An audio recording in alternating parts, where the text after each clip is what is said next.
Welcome to an episode of InRange. I have in front of me here the Smith & Wesson Performance Center 327 N-frame Scandium 8-shot snub nose 357 Magnum revolver. All those words mean things. So, early 2000s, I don't know the exact year, I can't remember. Smith & Wesson produced this, and they still produce, the TRR-8, which is a tactical version of this with a longer barrel and a Picatinny rail on the top for a scope, a light rail, and also in Scandium and also 8-shot. A relatively lightweight for its size, 357 Magnum, and that one was, at least back then, ostensibly marketed as a tactical revolver, predominantly focused on military and law enforcement market, but also brought to the civilian market for hunting and other things. The idea being that when the front man of a stack is doing an entry, he has a pistol out in front of him, a revolver is far less likely to have a significant malfunction than any other semi-automatic. And if something does go wrong, you just pull the trigger again, unlike something that requires two-handed manipulations on a semi-automatic, like a reciprocating slide could cause a problem or even hit the back of the ballistic shield. So the concept being that if you have this gigantic 8-shot 357 Magnum in front of you that's not that heavy to hold up with one hand, you have 8 shots, which is about the same as a 1911, right? So, but I guess that makes sense. I don't know if there was really any adoption for that. I have no idea. I remember back in ye olde gun memories of marketing of the guy with the shield and that and all that. But this is the snub nose version. 2-inch barrel, Scandium, also lightweight. A whopping 23.2 ounces or 658 grams. As a result, this actually is a pretty lightweight piece. And at first thought, you would think to yourself, well, this is a really cool carry piece. I mean, if you want a revolver, and due to the weight and what looks like the overall size. But when you actually try to carry a gun, many things apply. And it's not just the overall length or even the weight, although weight matters quite a bit. The width applies quite a bit, and of course the cylinder is quite wide. A lot of things factor in on how it carries and how it prints if you're trying to concealed carry it. And we have videos here with Annette Evans, concealed carry math, I'll reference here, in that the shape of the gun and how it conforms to you as a organic being and how you carry it matters a lot more frequently than size or many other attributes. So at any rate, this comes out, and I admit it, it's alluring. It's an interesting lightweight end frame that holds 8 rounds of 357 Magnum. And I've had this for years. And for years, to be honest with you, I've tried to like it. And I guess I'm coming to you with this video now many years later with a conclusion of I don't. But let's talk about why, and let's talk about the attributes that are good about it and the attributes that are difficult about it. First of all, let's go ahead and clear it, make sure it's totally empty, which it is. Like any performance center gun, it is top-notch. Smith & Wesson, when they put performance center on something, it is a quality piece. And in that regard, of course, this is empty. The DA trigger pull on this is exceptional. It really is. To go through the entire stroke of that hammer and back to fire the gun, I don't know the exact weight, but it is exceptional, smooth, and easy. Of course, single action's even better. Now, cool. You've got a superb trigger. However, you have this for your sight radius. In other words, you don't have one. This is really kind of point the orange bit at the front at the thing and pull the trigger. So you have an excellent trigger that isn't really that useful.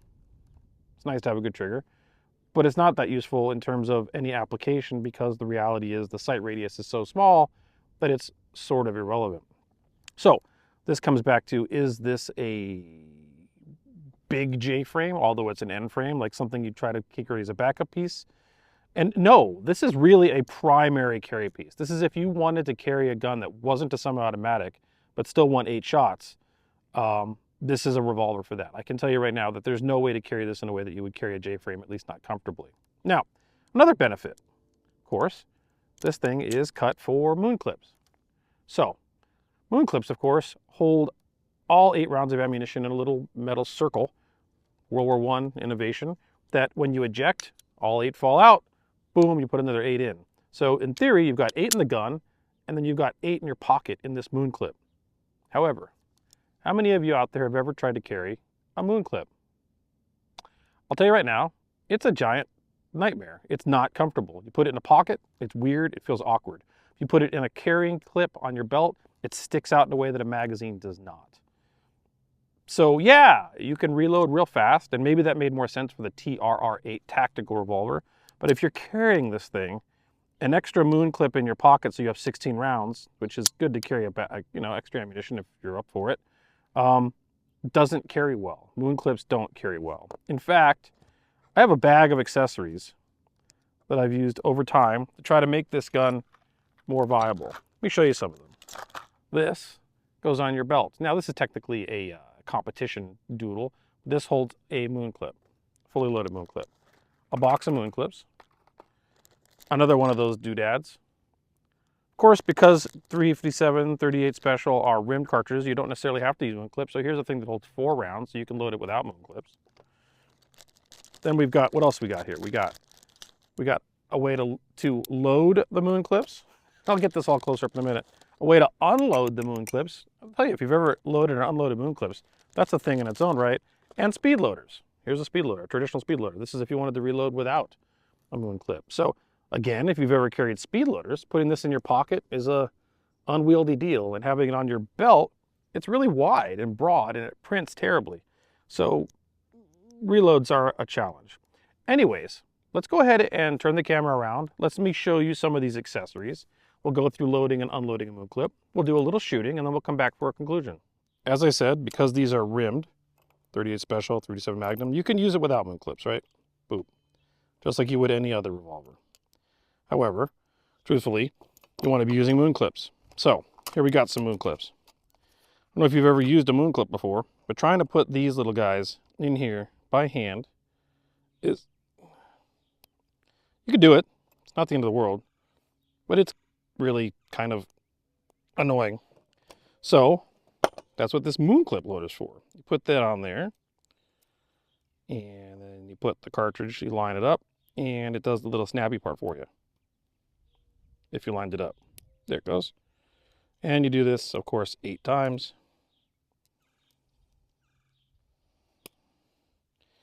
Heck of a lot easier than doing it by hand, frankly.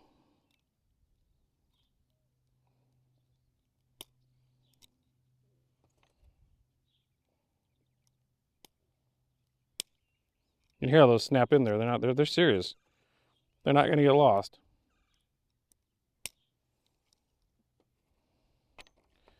And now we've got one fully loaded moon clip.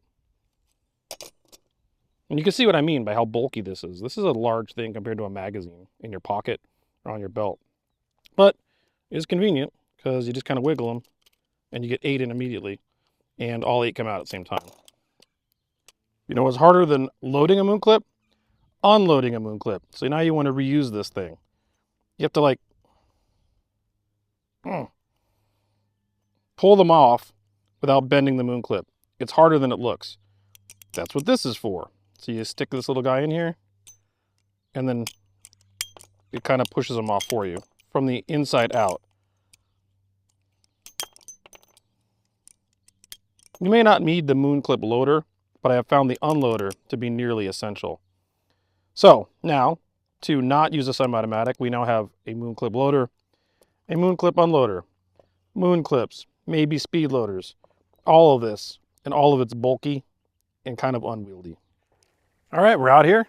We have our empty 327, and I've got a speed loader, so let's go ahead and do that first. We'll load with a speed loader. As you know, it's a two-handed affair. It's not that easy, but there we go. They're all in there. Then I'll load subsequently with a moon clip. Now, I've got some moon clips on my belt, and one thing I also forgot about is that they rattle. They're actually noisy. So anyways, double action.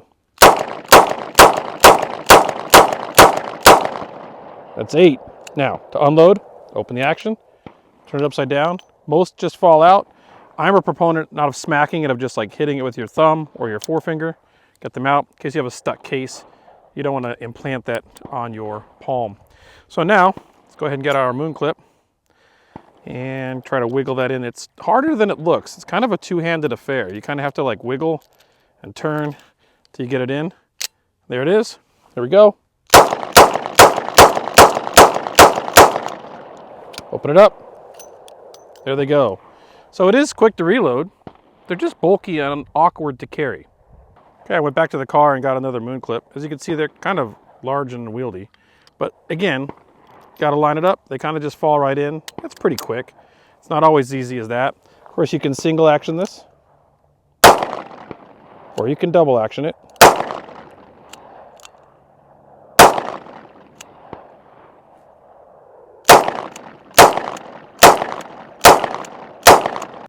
Well, here you have it. You've seen all the accessories that's required to really use this properly. And I mean, you could make do without them, but it's difficult. We've talked about the difficulty of carrying it. We talked about carrying reloads is really a difficult proposition. We talked about the sight radius, making it really only a close quarters revolver, even though it has the ability to shoot further. Of course, getting hits at distance are quite a challenge with these fixed sights. We talked about its positive attributes, its weight, its trigger press is fantastic. It's very reliable. Those are all very good things. Like, those are performance center attributes. But we also didn't talk about the fact that this is a 2-inch barrel at 357 Magnum, means it's wildly overbore. If you load 357 Magnum in this, you're putting most of the fireball outside of the barrel and not getting a lot more velocity than you would with 38 plus P.